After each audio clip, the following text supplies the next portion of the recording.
Welcome to the Genius Factory. Enjoy the video. You begin by gathering PAN, Aadhaar, bank details, and business address because the system matches identities.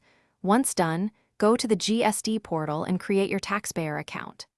Fill form GST Reg 01 with legal name, principal place of business, and constitution of business, then attach scanned documents. After submission, you will receive an ARN. Use that to track progress. Make sure to verify email and mobile OTPs immediately so processing isn't delayed. This gets your provisional registration started. Once you receive the GSTIN, log in and confirm the business details.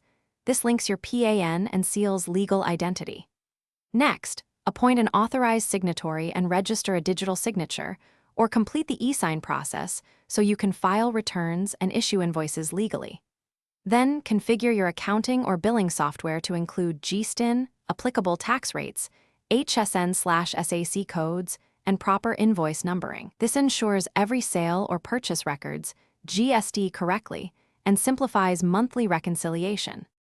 To complete the process, regularly prepare and file the correct returns, GSDR1 for outward supplies and GSDR3B for summary tax payment, or the returns relevant to your taxpayer category. Pay any net GST by the due date to avoid interest.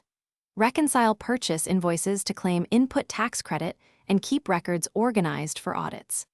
If your returns show mismatches, compare supplier-reported data with your books. Communicate discrepancies and file amendments or credit reversals promptly to resolve the issue efficiently. Thanks for watching. If you found this helpful, don't forget to like and subscribe.